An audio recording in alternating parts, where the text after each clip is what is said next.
Vamos lá, pessoal, boa noite. Começando mais uma live aqui, dia 5 de dezembro.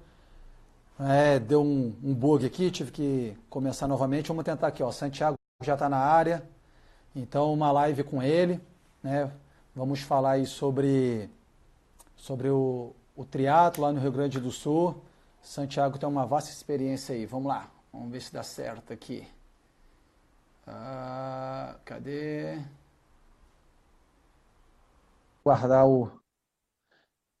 Aguardar o convite. Opa, tá entrando. E aí, Santiago, tá me ouvindo aí? Ajeita aí tua câmera aí, que tu tá cortado na tela. Vou ajeitar aqui, ó. Tem um super de um. Depois eu mostro os bastidores, para quem não me conhece, sabe como é que funciona aqui. Como é que é essa parada raiz e Nutella, né?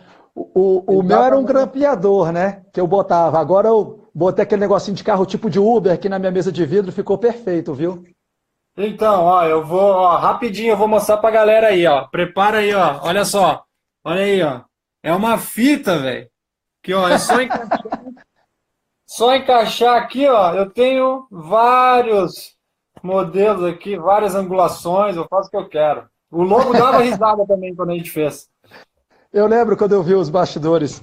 Vamos lá, pessoal, boa noite. Em primeiro lugar, agradecer aqui a presença do Santiago Mendonça, morador de Criciúma.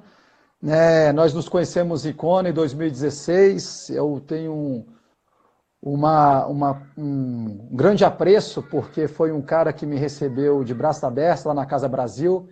Para quem não sabe, aí, em 2016 foi o primeiro ano que o Flow Journal criou a Casa Brasil lá. E assim que eu adentrei a casa, ele já me recebeu. Eu estranho naquele ambiente em Kona, né? A primeira e única vez, e foi de braços abertos. Santiago, boa noite, seja bem-vindo. Contigo a palavra aí.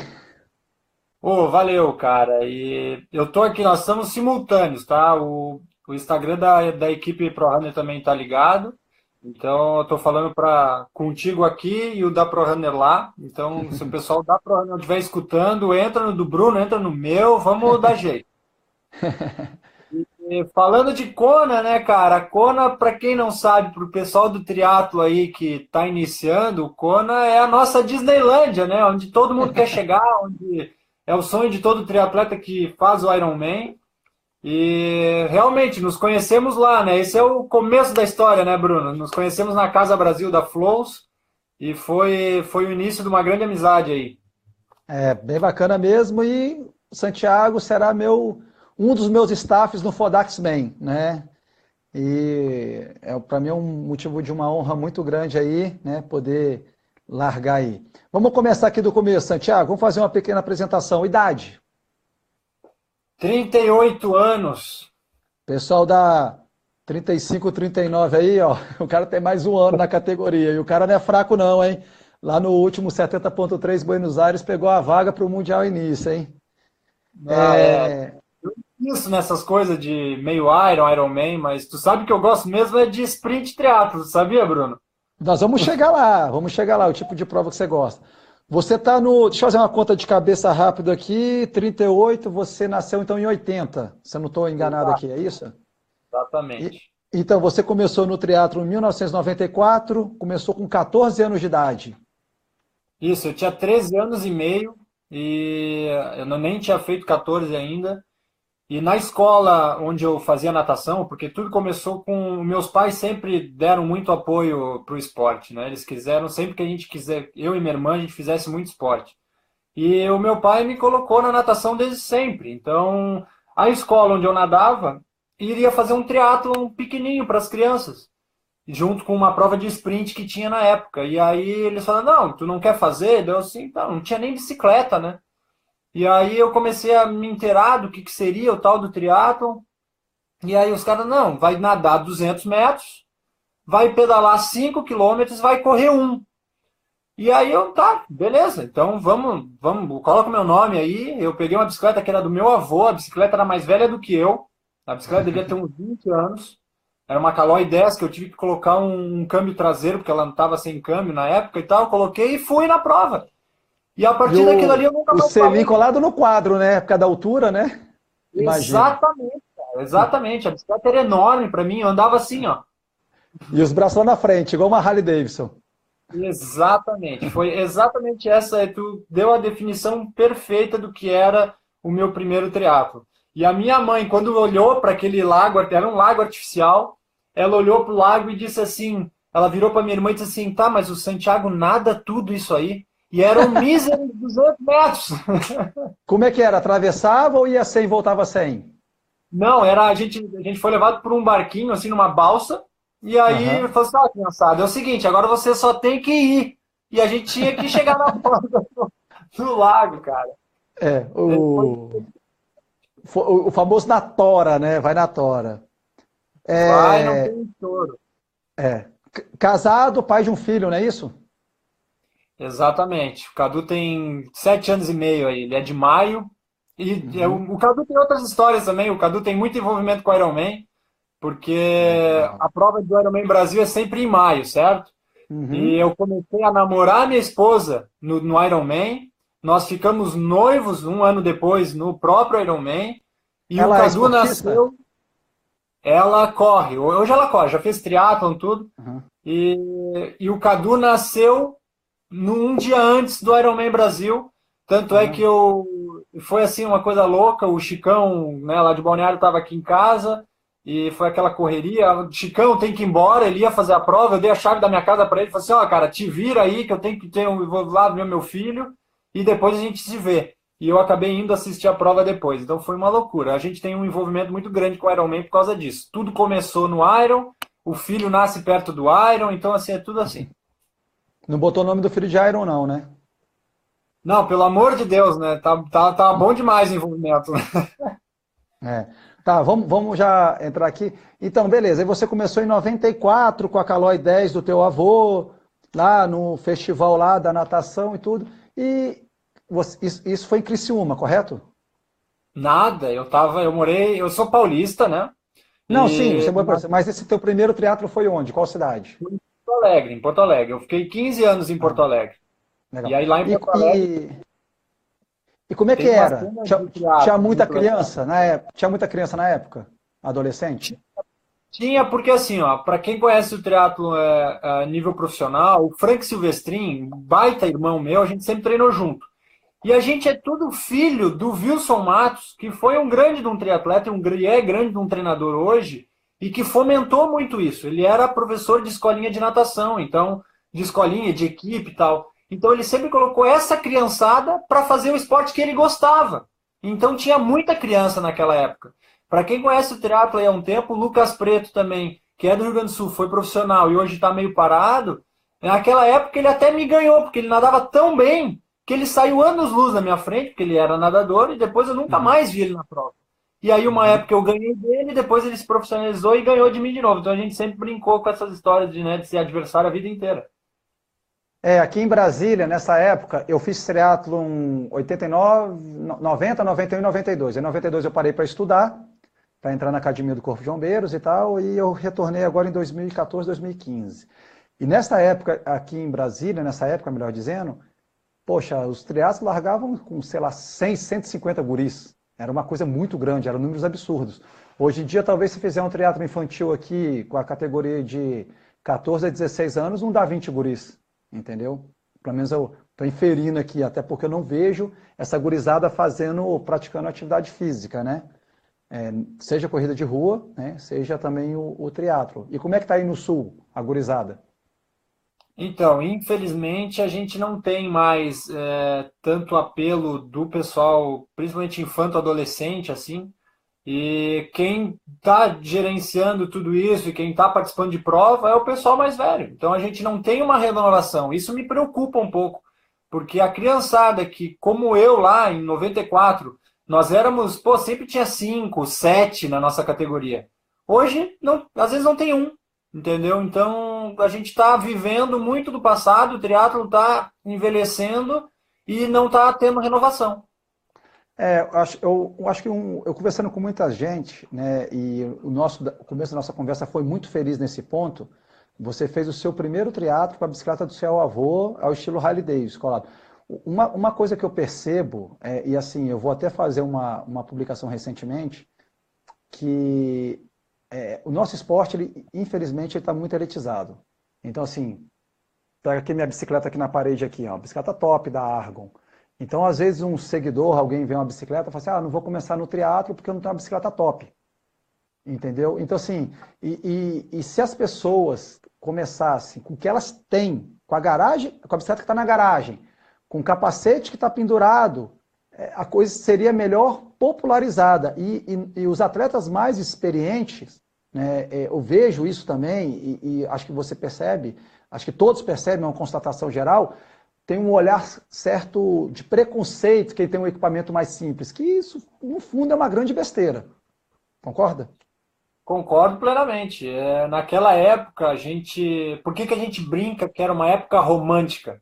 Eu falo isso com atletas como Oscar Galindes, Roberto Melo de Lemos, Fernando de Fenteller, Alexandre Ribeiro, o Armando Barcelos. São caras que eram daquela época e que hoje têm mais ou menos o mesmo pensamento que eu. Nós temos aí 24 anos, 25, 30 de bagagem fazendo esporte. E a gente brinca que era mais romântico porque ninguém dava muita bola para isso. Era fazer o esporte porque a gente gostava do esporte. E não porque, eu tenho a bicicleta maravilhosa, eu tenho o melhor wetsuit do mundo, eu tenho o melhor capacete aero. Isso não importava, entendeu? A gente fazia com o que tinha. E como a internet não existia naquela época, a gente ficava sabendo de algumas coisas, entendeu? Então, por exemplo, lançavam alguma coisa nos Estados Unidos, demorava para chegar aqui. Então, a gente tinha que fazer o esporte com exatamente o que tinha ao nosso alcance. Então, às vezes, alguém viajava, comprava alguma coisa diferente, trazia para cá e a gente descobria, agora tem roda Trispoke, olha só que legal. Agora tem uma roda vamos lá na nutrição. Tu vai lembrar que o nosso primeiro isotônico, a caramela era metade Coca-Cola, metade água. Aí surgiram os Carb Up, pô, lembra? Quem tinha Carb Up era um cara milionário. Aí depois que veio o Gatorade, né? Então, assim, uma coisa simples que era a nossa hidratação era Coca-Cola com água, né? Então, e quem tinha uma coisa diferente era, ostentação, né? Exatamente. Eu me lembro até hoje, tem uma foto 94, assim, num doar terrestre, eu olhando para a bicicleta do cara que na época era elite, com uma Trispoke, uma semi fechada na frente, eu falava, cara, olha isso para nós era o ápice do esporte. E eu andando ali com a bicicleta do meu avô, entendeu? Então, eram outros tempos, entendeu? A galera fazia porque queria fazer o esporte.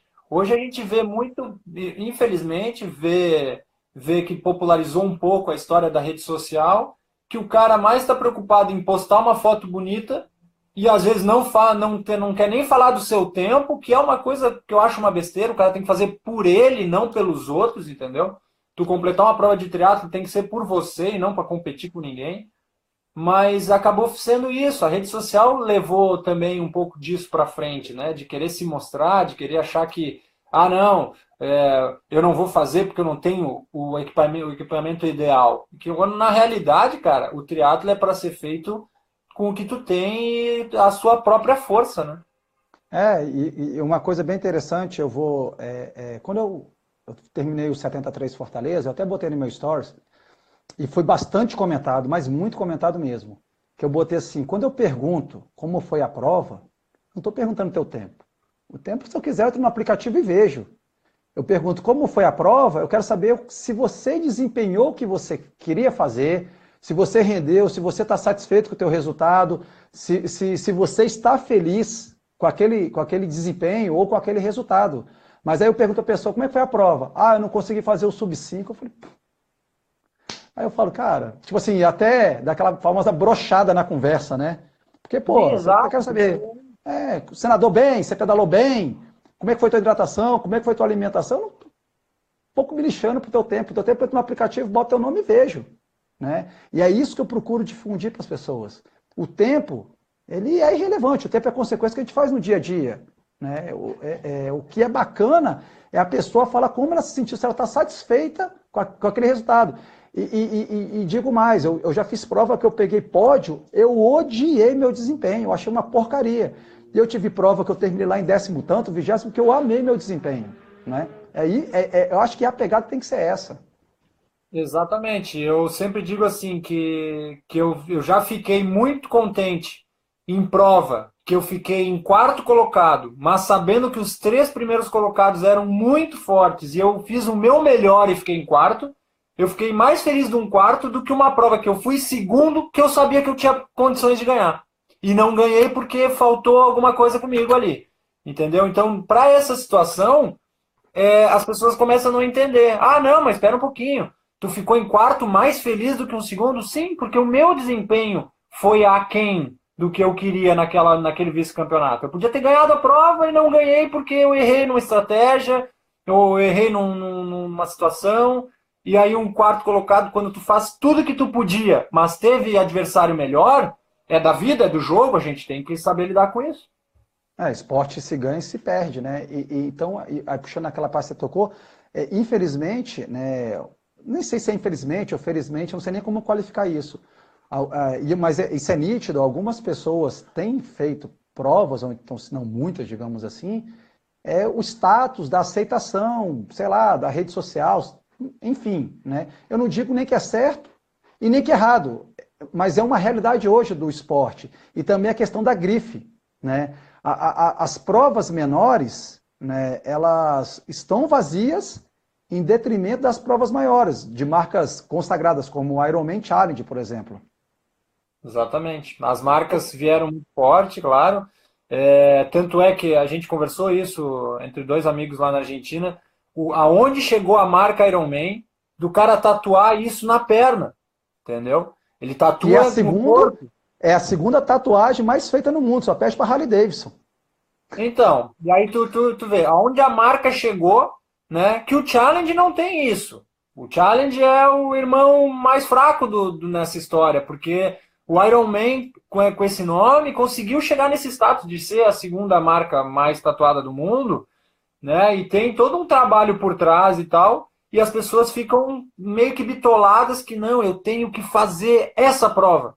E aí o cara começa a fazer triatlo e ele vai direto para o Ironman. Ele não faz o sprint, o olímpico, o meio Ironman e o Ironman. Ele não curte a prova, ele só quer saber do Ironman.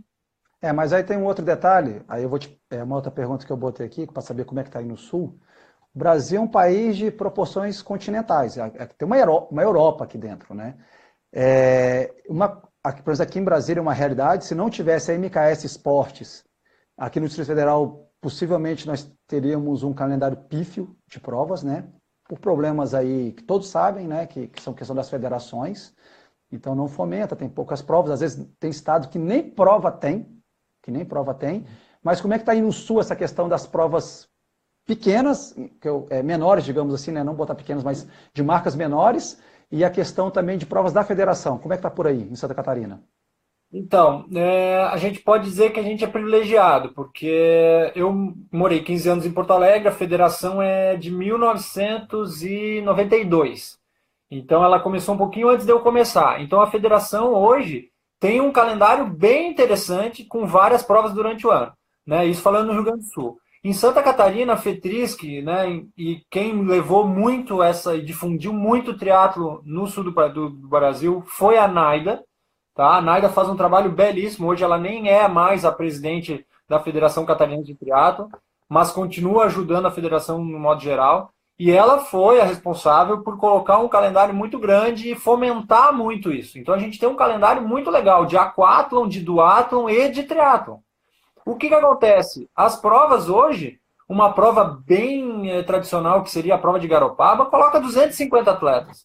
Então, assim, 250 atletas é um bom número para um esporte dentro de um estado que nem Santa Catarina. E são só catarinenses. O Paraná, que eu tenho um pouco de contato com o pessoal do Balma, o pessoal da Pix, lá com o Cristiano Solak, é a mesma coisa. A federação conseguiu, junto com o Luiz Irã, fazer um calendário vasto. Então a gente não pode reclamar. Aqui no Sul não pode reclamar de que não existe prova. Existe. É só procurar que tem. Mas aí o pessoal quer a etiqueta. Às vezes sim. O que acontece é que provas de federação acabam perdendo atletas para provas promocionais em função disso. O cara quer saber da etiqueta mesmo, quer saber do nome. Eu prefiro... Por exemplo, vou dar um exemplo. Sesc Tramandaí. Circuito Nacional Sesc é a melhor prova que existe no Brasil. Sem dúvida nenhuma. Claro, tem agora a 3D que o Galvão está fazendo, que todo mundo está chamando atenção. Mas o Triathlon Sesc tem 30 anos de história. Os caras fazem uma prova redondinha. E aí lá no Rio Grande do Sul custou R$ 70 a inscrição. Qual é o triatlon hoje que tu paga R$ 70 a inscrição? Nenhum. E a prova é super bem organizada. Então eu faço questão de ir porque a prova é maravilhosa. Eu reencontro amigos e pago uma inscrição bem justa. Não digo nem justa, bem barata mesmo, né? Porque ela é subsidiada. Bem isso. Eu já organizei uma prova de triatlo corporativa aqui do Corpo de Bombeiros. E mesmo ela sendo subsidiada, você fazer uma prova de triatlo hoje com menos de R$ 100 é muito difícil. É num muito kit. complicado. Porque você tem que botar uma camisa, porque o cara quer a camisa do kit. Você tem que botar a touca. Uma touca hoje de silicone em torno de R$ 15 com a logo. Entendeu? Isso. A camisa está mais tanto. Aí você tem que botar um atrativo a mais no kit. Aí você tem que mandar fazer o número de peito. Você tem que...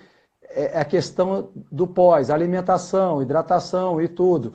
Isso que eu não estou entrando nem na chipagem, porque eu fiz pranchetão, a moda antiga. Então, aqui eu cobrei R$ 100. Nós fomos para um grupo fechado, que era um evento teste, só 50 bombeiros, né? E teve medalha, teve troféu, teve tudo, né? Então, é muito difícil fazer uma prova abaixo de R$ 100 que ela não seja subsidiada. Então, o Circuito Sesc está de parabéns.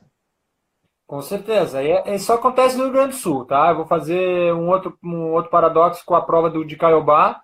Eu acabei de fazer inscrição, R$ 300 para fazer um sprint triatlo, entendeu? Eu acho caro, mas eles não têm como não cobrar isso, porque realmente é uma prova que se torna cara em função do kit, em função de todo o envolvimento que tem, staff, estrutura, medalha, troféu e tudo mais que acontece, entendeu? Todo mundo com chip na perna. É uma prova super organizada, então o custo acaba atrapalhando um pouco essa nova entrada de atletas que não tem tanta renda e não podem gastar assim. Eu vejo pela corrida de rua. A corrida de rua tem muito mais gente porque o valor é um pouquinho mais baixo. Que estão baixando novamente, porque aqui em Brasília tinha várias provas para correr 10 km tinha que pagar R$ 100. Aí eu falei, R$ 100 para ganhar uma camisa, uma sacolinha de carregar tênis? É um valor bem... Então, exatamente. Entendeu? Tem prova que, claro, dependendo da prova, às vezes o Montandu, que é uma prova muito tradicional aqui, que faz ali em volta da Lagoa da Conceição, faz no Costão do Santinho, são lugares maravilhosos, estrutura maravilhosa. É uma inscrição de R$ 250 a R$ 280. Quem é que pode pagar toda hora fazer uma inscrição assim? É complicado. Então, essa barreira na renda acaba tirando um pouco do pessoal para investir e se inscrever em provas todo mês, por exemplo. Você está há 10 anos à frente da Pro Running, né? Que é a tua assessoria. Você consegue ver no médio prazo aí, vamos botar 5 anos, uma reversão desse cenário? Cara, vai ter que trabalhar muita gente junto, entendeu? Porque, por que eu te digo isso? Quando a gente começou a Pro Runner aqui em 2008, eu era o único, tá? Eu fui o pioneiro na cidade, na região, ninguém falava sobre treinamento de corrida, sobre consultoria, sobre assessoria esportiva, isso não existia.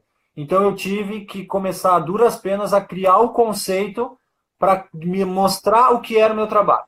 E isso foi muito complicado. Eu levei, entre aspas, patada de tudo quanto é lugar, porque as pessoas viravam para mim e diziam assim, o que eu tenho que pagar para alguém me treinar? Correr, eu sei correr. Era a resposta mais normal. A pessoa, não, eu sei correr. E aí eu tinha que comprovar, né, que com planejamento a pessoa chegava no seu objetivo e isso ia acontecendo. Então hoje eu não sou o único da região. Tem vários que hoje, modéstia à parte falando, graças ao que eu fiz há 10 anos atrás de lutar por uma situação, hoje a pessoa já sabe o conceito. O que é uma assessoria esportiva, o que é um treinador. Então hoje os meus concorrentes já estão numa outra situação. Eles começam um negócio e o público vem naturalmente. Eu tive que cavocar isso aí. E o que eu fui vendo ao longo do tempo? A galera foi correndo, aí daqui a pouco vem me perguntar, mas isso aí é moda? Não, não é moda. A corrida, a parte boa da corrida e dos esportes ao ar livre é que tu muda muito a paisagem. né? Às vezes aparece o Pilates, às vezes aparece a musculação, às vezes aparece o CrossFit, aparece tudo quanto é coisa, e as pessoas aos poucos vão modificando as suas vontades. Mas a corrida nunca saiu do parâmetro geral, assim, todo mundo quer correr. Mas eu acho que se organizadores e assessorias esportivas não trabalharem juntos, a coisa começa a complicar, porque tu tem uma inscrição cara, tu começa a fazer prova no mesmo lugar, e aí a galera vai enchendo o saco daquilo ali. Entendeu? Porque tu já não quer fazer a mesma prova que tu fez 2 meses atrás. Tu quer fazer num ambiente diferente, tu quer. E a pessoa sempre quer mais. Se ela ganhou uma camiseta, uma mochila sei lá, um brinde, na próxima prova ela querer a mochila, a camiseta, o brinde, mais um boné. E aí a coisa começa a ficar cada vez mais elitizada, cada vez mais cara, e tu diminui o número de participantes. Eu vejo dessa forma. A gente vai ter que trabalhar junto para que a coisa comece a crescer de novo. Essa é uma pergunta bem interessante mesmo, porque quando a gente pensa numa saída, a gente sempre cai nessa retórica que o esporte vai continuar elitizado, infelizmente, né? Porque justamente por causa dessa busca. Porque se parar para pensar, o triatlo é um esporte muito limitado em termos de local para realização. Você tem que ter um meio líquido. Aí pode ser um lago, pode ser mar, pode ser até a piscina, né? Que eu deparei com isso lá nas minhas férias na Itália, lá cheguei a uma piscina de 50 metros acontecendo. Nós temos muitas cidades aqui no Brasil que não têm essa estrutura. Tem cidade que não tem nem uma piscina de 50 metros. Né? Sim, então, é complicado. Igual alguém escreveu aqui enquanto você estava falando, o cara viaja 800 quilômetros para poder fazer uma prova de triatlo. Então, assim, é um fator já limitador. E aí, quando ele viajar, ele fala assim, pô, vou viajar para fazer um sprint, uma prova que vai durar, eu não sei se ele é iniciante ou não, mas vamos botar aqui, um tempo médio, 1h15. Ele vai, pô, viajei 800 quilômetros, fiz uma prova de 1h15 e voltei, ele vai começar a se desinteressar. E ao passo que, se ele se interessar, ele traz mais gente para o esporte. Então, aí vem uma coisa que eu acho que traria e manteria o esporte mais vivo, que é justamente investir no patinho feio do multisporte, que é o duatlo. O duatlo você pode variar terreno, variar local. E é o patinho feio, né? Porque não tem os 3 esportes. Eu não sou triatleta, eu sou duatleta. Mas o que é duatleta? Entendeu? O que é duatleta no jogo do bicho, digamos assim, né? E aí tinha que reverter essa imagem do duatlo também. Com certeza. O que o Rio Grande do Sul fazia muito, e aqui em Santa Catarina não acontece, a gente, como lá em Porto Alegre principalmente, tinham 2 clubes grandes com piscina de 50 metros, que era o Grêmio Náutico União e o Grêmio Náutico Gaúcho. E eles faziam muita prova de triatlon e de aquatlon nadando em piscina, largando por bateria. Então, muitas provas, mas assim, eu digo muitas, muitas. Imagina, em 24 anos, nos 15 que eu passei lá, eu devo ter feito, sei lá, 200 provas, entendeu? Inclusive porque foi ex-campeão, né? Então, de aquatlon fui ex-campeão, fui 6 vezes campeão gaúcho de aquatlon, por causa disso, porque era a prova praticamente uma vez por mês, às vezes 2 por mês, porque a gente usava a piscina, fazia a natação ali, nadava na piscina e saía para correr em volta da quadra, do clube. Então era, entre aspas, mais fácil de fazer, de organizar uma prova. Então não tinha limitação. E principalmente essas provas aconteciam no inverno, porque nadar no mar ou numa lagoa no frio lá de Porto Alegre é bem complicado. Então a federação conseguiu um viés para que o esporte continuasse fazendo mesmo no inverno. Isso aí. Então, trabalhar os 2 esportes, né, tanto o aquatlon, né, onde tem a possibilidade, e o duatlo, porque sim, toda cidade tem uma possibilidade de fazer o duatlo, não precisa de grande estrutura, você precisa de uma via para o cara pedalar e correr. Né? Tá certo que tem cidade que às vezes são todas buracadas, mas enfim, a maioria das cidades comportam isso. Entendeu? Aí eu acredito que é uma forma de manter o multiesporte, né, triatlo e duatlo, fomentado e crescendo, porque uma prova vai alimentar a outra. Com certeza. Eu acho que. E é o que eu sempre brinco assim: o cara que só nada, ele chega uma hora que ele cansa de fazer a natação. O cara que só pedala, ele cansa de só pedalar. O cara de corrida também. E quando ele começa a encontrar, e isso eu digo pela minha equipe, a minha equipe começou correndo, e muitos hoje da corrida começaram a migrar para corrida e ciclismo. E depois corrida, ciclismo e natação. sabe? Quem não tinha a natação como um esporte muito natural, que tenha treinado quando era criança e tal, demora um pouco mais a pegar, mas estão entrando. Então a minha equipe hoje amadureceu muito nesse sentido. Só corriam, aí depois começaram a pedalar e começaram a fazer o triatlo. Então hoje eu tenho alunas de triatlon, eu tenho uma menina, eu chamo de menina, mas assim, é uma menina de 50 anos, outra de 20, quase 30, né, e outra de quase 25. Por quê? Elas começaram a se interessar pelo triatlon e eu fui colocando na cabeça delas que não era um bicho de sete cabeças e que para fazer o triatlo tu não precisa ter um monte de coisa. Tu precisa ter primeiro força de vontade, entendeu? Então assim, essa menina de 50 anos que eu brinco, ela começou com uma bicicleta que não era para triatlon, não era nela, era aquela híbrida que não era nem road nem mountain bike. Ela foi lá e fez a prova dela, entendeu? Demorou um pouquinho mais do que se pensava, mas e daí? Ela foi lá e completou. Ela pode dizer que hoje ela é triatleta porque ela completou uma prova de natação, ciclismo e corrida. E olha a idade dessa menina, entendeu? Tu ter 50 anos e poder dizer que é triatleta, quantas mulheres no Brasil conseguem falar uma coisa dessa? Não, e outra coisa, e com certeza terminou a maradona, empurrando a sua bicicleta híbrida de bobear de 15 quilos. Atingiu o objetivo. Exatamente. Vamos, aqui já tá, caramba, o tempo aqui voa, viu? É 1 hora, acabou, se tiver mais outro, a gente marca outro dia. Vamos dar um outro rumo para essa prosa aqui, que acho que é o que a galera aí também tá doido para saber. Vamos lá, 3 vezes em Kona. E 2 vezes competindo e 1 vez como staff, né? Antes de entrar nessa diferença que deve ser brutal, e com certeza é brutal, né? Eu quero saber das tuas 2 experiências como atleta. E depois nós vamos entrar na tua experiência como staff, que eu acho que acredito que foi tão emocionante quanto você como atleta. Então tá, então assim, ó, o resumo é que ter ido como voluntário foi a melhor coisa que eu fiz na vida.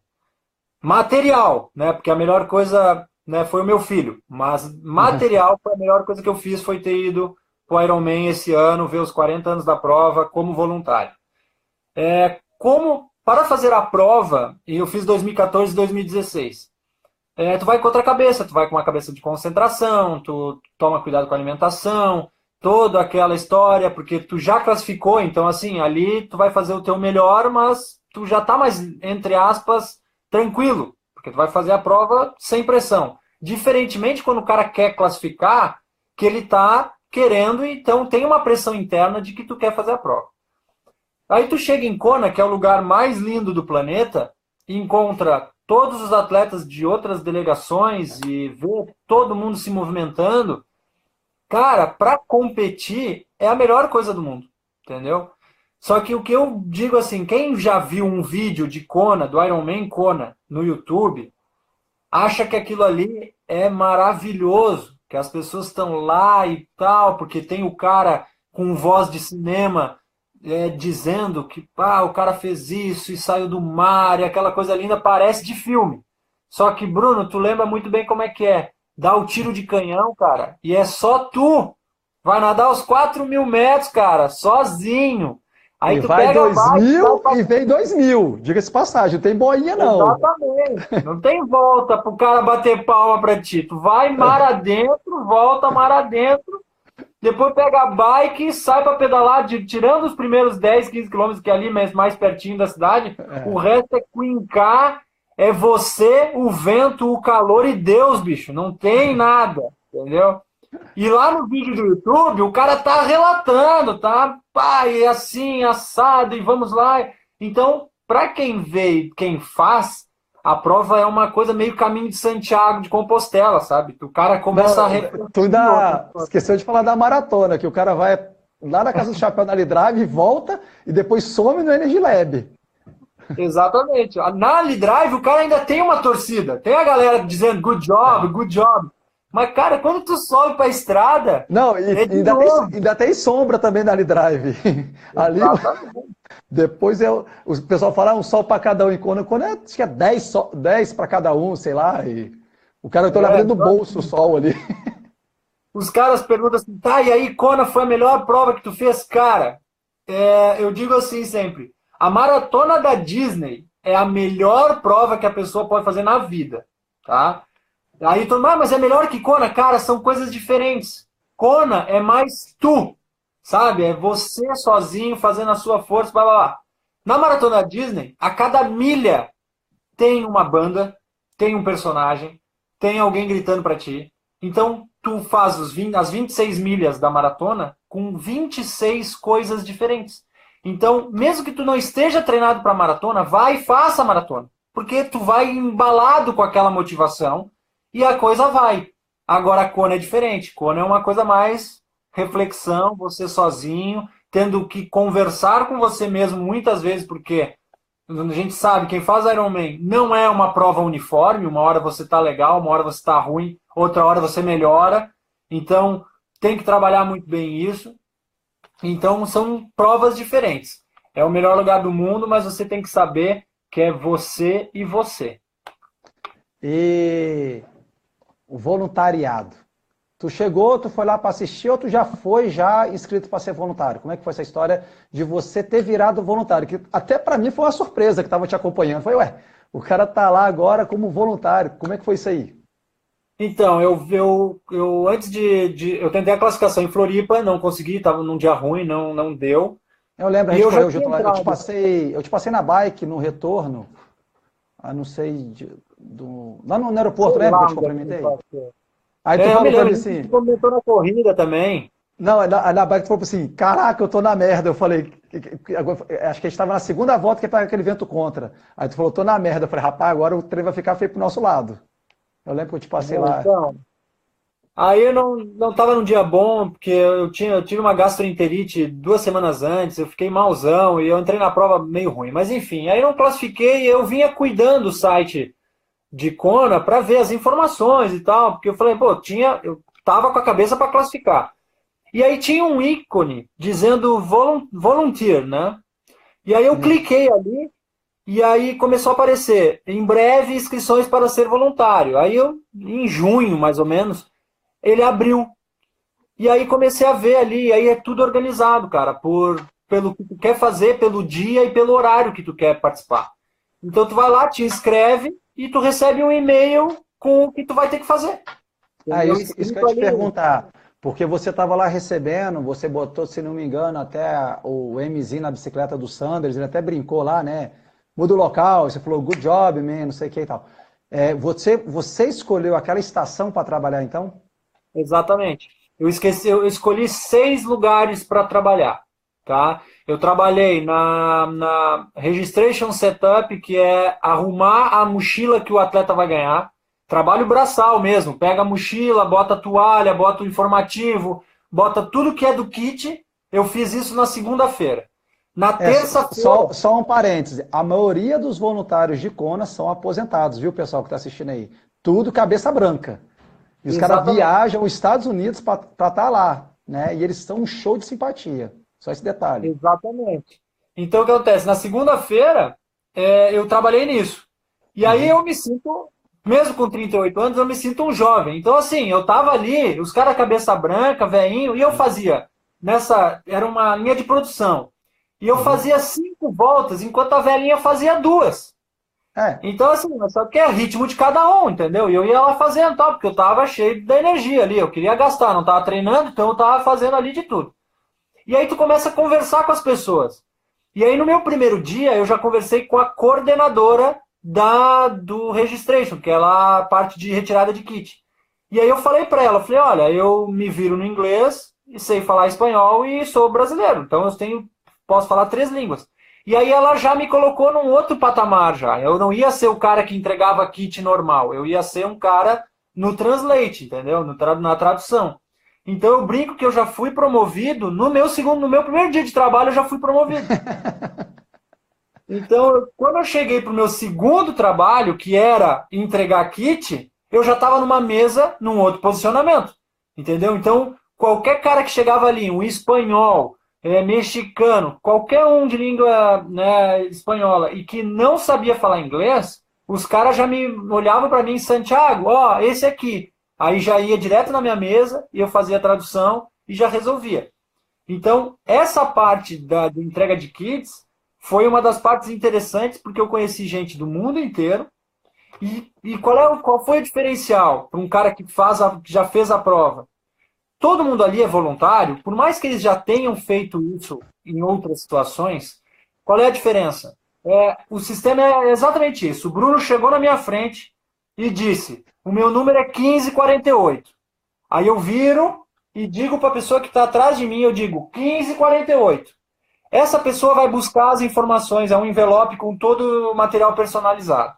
Aí o que acontece? Tem um tempo, porque ela vai buscar esse envelope. E aí o que o voluntário faz? Ia ficar olhando para a cara do Bruno, porque não tem o que falar. O que eu fazia? Eu dizia: Bruno, tu é da onde? Ah, eu sou de Hong Kong. Beleza, Bruno. Pô, que legal. É a tua primeira vez aqui?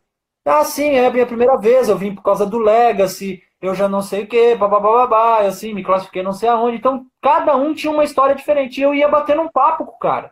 E muitos dos caras que eram primeira vez, eu falava: toma cuidado com isso, com isso, com isso, te diverte, aproveita a prova, é uma prova interessante, babá, é o melhor lugar do mundo, babá, enquanto vinha o número.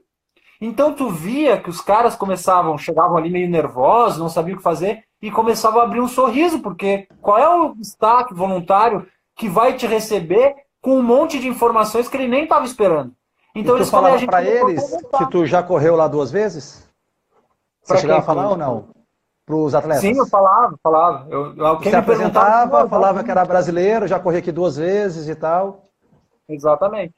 Então, e lá é por mérito, entendeu? Quem é o mais cabeça branca tem um posto mais avançado. O cara que já trabalhou 20 vezes, esse cara vai receber os profissionais. O cara que trabalhou 10 vezes, ele fica ali na fila, cuidando, não sei o quê. Então tem muito disso. Como é a minha primeira vez, eu era um normal, qualquer um. Só que como eu falava 3 línguas, e ainda falava sobre a prova, os caras já começaram: opa, não, vamos colocar ele aqui que ele vai fazer mais ajuda do que os outros. Então, aos poucos, todo mundo foi, e por ser brasileiro, por falar pelos cotovelos e querer conversar com todo mundo, eu cheguei no terceiro dia, os americanos, cara, que são totalmente frios, eles não querem nem saber, eles chegaram assim: ei, Santiago, todo mundo querendo me abraçar, por causa disso, por causa dessa amizade que a gente foi criando durante a semana do Iron. Então, isso que foi o mais legal de tudo. Teve uma voluntária, uma senhora lá, que me mandou um papelzinho e disse assim: se tu vier o ano que vem, eu tenho lugar para tu ficar aqui. Tu não vai pagar hotel, tu vai ficar na minha casa.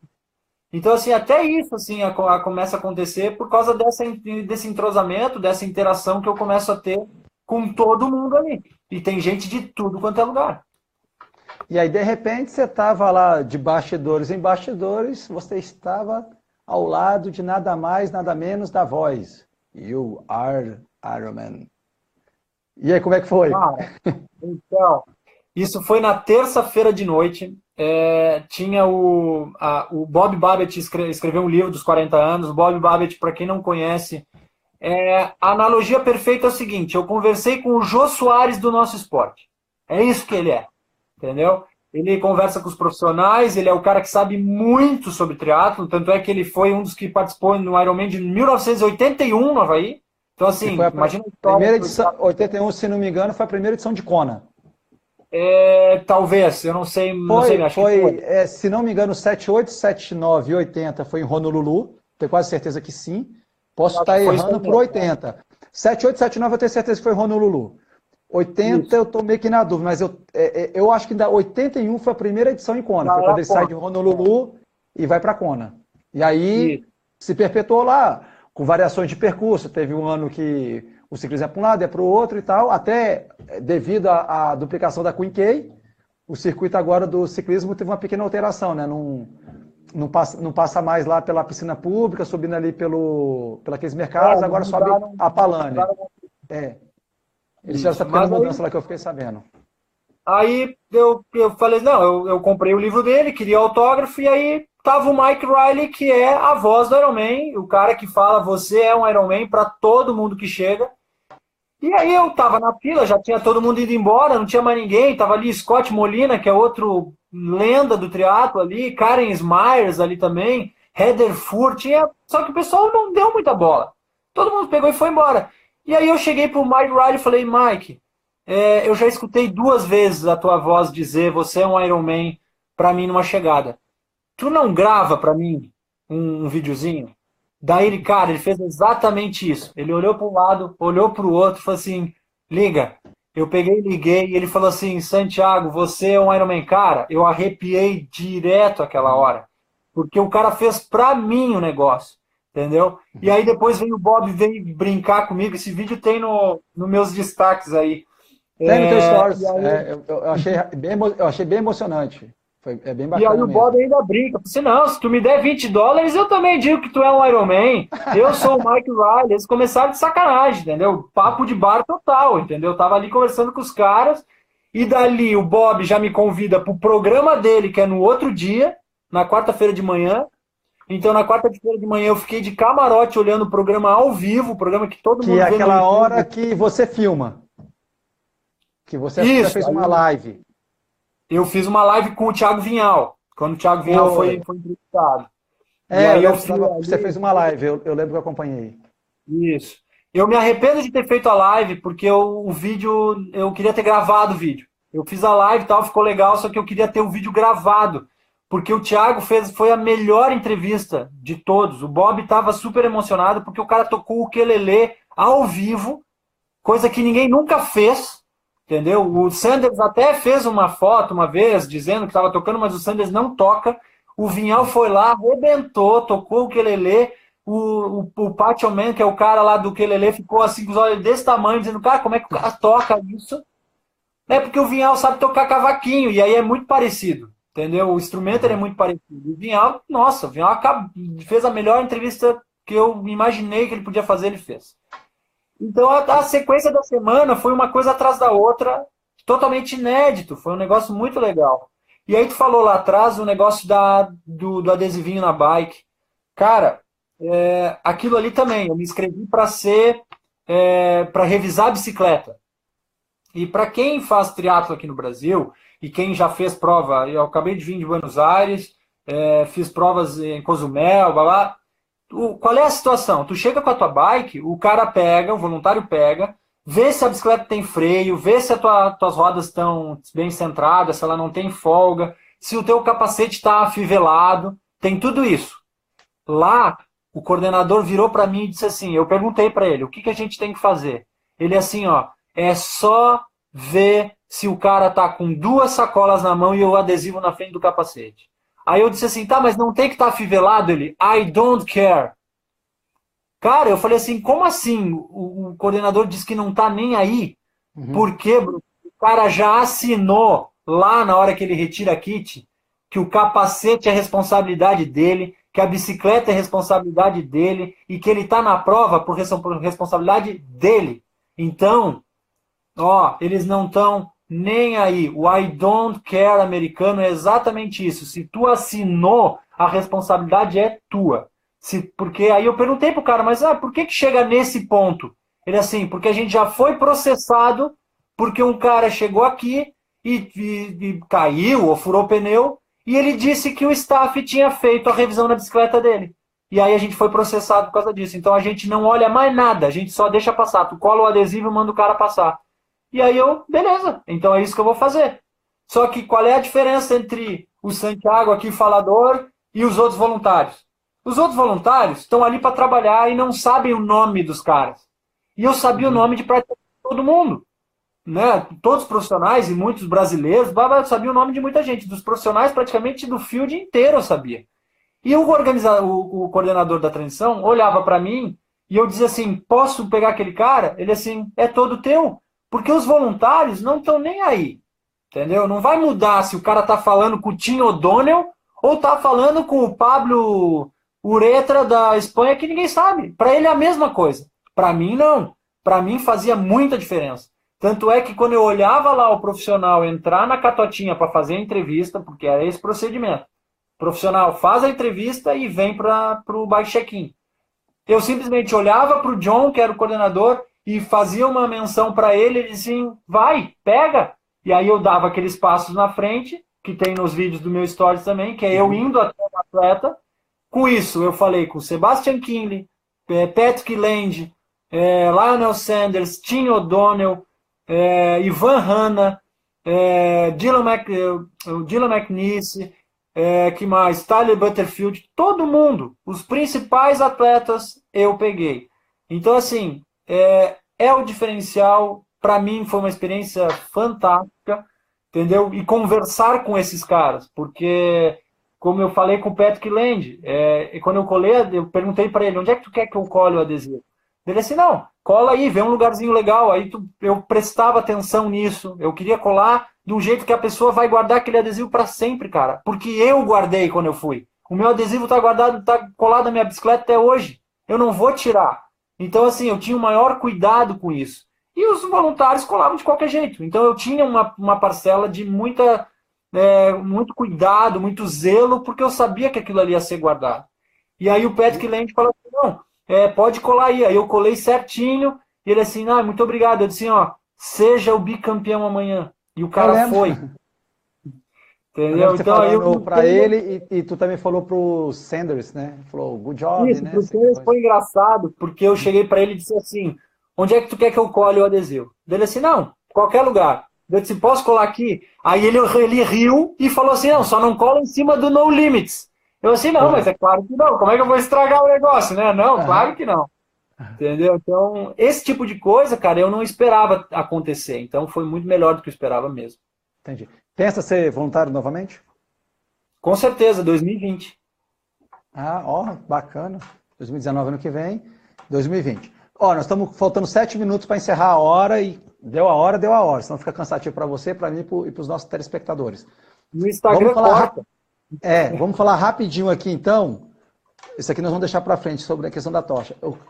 E essa história de você cruzar a linha de chegada sempre com a bandeira do Criciúma. Conta aí pra galera aí. Então, isso começou com uma brincadeira, porque assim, 2012 eu cruzei o Ironman Brasil com a bandeira do município de Criciúma. Ninguém deu a mínima bola, porque ninguém sabia qual era a bandeira do município de Criciúma.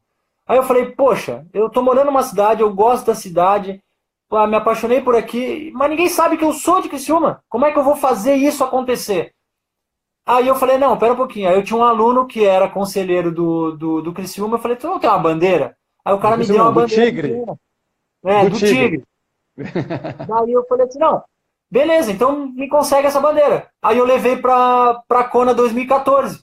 Cara, todo mundo comentou na tal da foto. Até quem gostava de futebol falou assim, não, o cara que levou a bandeira do Tigre pro Havaí. Então começou a trazer o triatlon para uma cidade que não vivia isso, entendeu? Que não sabia o que era triatlon. Então foi uma forma também de eu divulgar isso, de divulgar não só os meus feitos, mas o meu trabalho e o esporte como um todo. Foi o jeito que eu encontrei de marketing, dizendo assim, para dizer assim, não, eu sou daqui. Então a pessoa bate o olho e fala assim, não, Santiago é de Criciúma por causa da bandeira do Tigre. Uma excelente estratégia de marketing, né? Diga-se passagem, então. Então, começou com uma brincadeira e hoje eu digo, não, baita estratégia de marketing. E a diretoria do Tigre levantou a mão pro céu, né? Cara, tu acredita que eles nem deram muita bola, cara? Nunca ninguém veio conversar comigo e disse assim, pô, que legal. Eles não estão cagando, desculpa falar, mas estão cagando pros outros esportes, entendeu? Infelizmente. O Brasil é o país do futebol, né? Bem, faltando 5 minutos. Fala, Rodrigo Lobo, aí, ó, fera aí, ó. Pô, sempre prestigiando nossas lives aí. Começo do ano é contigo, viu, Rodrigo? Já bota na agenda aí. Já tá na minha aqui. 4 minutos para encerrar, né? Vamos começar já as considerações finais. Eu quero agradecer você ter aceitado o convite, né? Assim que eu fiz contato contigo, né? Você de pronto falou, não, vamos bater esse papo, é bem bacana mesmo, adoro falar sobre triatlo, eu vivo isso há muitos anos. Né? Infelizmente o tempo é curto, né? 1 hora, querendo ou não, passa muito rápido, né? A gente nem falar de triatlo é tão gostoso que a gente nem se deu conta que já passaram 56 minutos, para ser mais exatos. Então eu agradeço, né? Eu agradeço os espectadores aí também, bastante assistindo. E aí deixa o seu recado, vende seu peixe, quem quiser treinar contigo, tá com você. Então vamos lá. Primeiro uma coisa que a nossa amizade começou em 2016, virou um staff agora, né? Um staff daqui menos de 10 dias agora eu sou staff do Bruno no Fodax Man, com muito orgulho do meu amigo aí fazer essa prova. Aqui em casa, né? Porque, pô, a prova é aqui do lado. Então, não tinha como negar essa ajuda. E sim, sou treinador de triatlo já desde 2001, né? Eu tô com a ProRunner aqui em Criciúma, mas eu comecei a trabalhar em Porto Alegre. Então, treinamento de triatlon, corrida, eu tenho muito aluno online em tudo quanto é lugar até do mundo, porque no final das contas tenho aluno em Londres, tenho aluno em Paris, tenho aluno em Portugal, na Argentina. Então, foi por causa justamente disso, né? Do pessoal ver o meu trabalho, de gostar, de se identificar muito com o trabalho. Então, quem quiser aí me chama, me segue no Instagram. Eu tenho um Instagram meio de bom humor mesmo, de vez em quando eu falo umas besteiras para rir mesmo, né? Eu acho que a vida tem que ser leve, então eu de vez em quando falo umas coisas, a galera se mata rindo aqui, a gente dá risada mesmo, tem que ser assim. Então, para te procurar, o teu perfil, @Santiago Mendonça, tem algum perfil da ProRunner? O da ProRunner é Equipe ProRunner, tá? No inglês mesmo, Equipe, PRORUNNR, o meu é Treinador Santiago Mendonça. E algum site, alguma coisa? O site está sendo feito, a gente está modificando algumas coisas, mas hoje é mais Instagram mesmo. Facebook também encontra alguma coisa, mas o site a gente está botando pro futuro aí. Beleza, então, pessoal, falta agora 1 minuto para encerrar. Obrigado, Santiago, obrigado a todos. Dizendo que essa live vai ficar no ar 24 horas. De toda forma, já tem um programa, eu vou baixar, vou carregar para o YouTube. Todas as lives que eu estou fazendo, eu estou levando para o YouTube. É só acessar meu canal. É um canal pequeno, sei lá, acho que tenho 30 assinantes, não tem essa pretensão toda, né? E as coisas também tem que acontecer naturalmente. Mas vocês podem assistir a qualquer momento, compartilhar nos grupos de WhatsApp, né? E aceito sempre aceitando sugestão, né? De entrevistados, mas partindo com a premissa. Eu decidi isso, né? Nada contra os profissionais, mas eu só quero trabalhar com atleta amador porque é uma coisa mais próxima ao nosso mundo, a pessoa que trabalha, que labuta e se dedica o seu tempo ao amor ao esporte. Beleza? Grande abraço, Santiago. Até quarta-feira, se tudo der certo, estarei aí. Show de bola, te espero. Valeu. Pessoal, ótima noite aí, bom descanso. Fiquem em segurança. Quem for treinar amanhã cedo, bom treino. Grande abraço.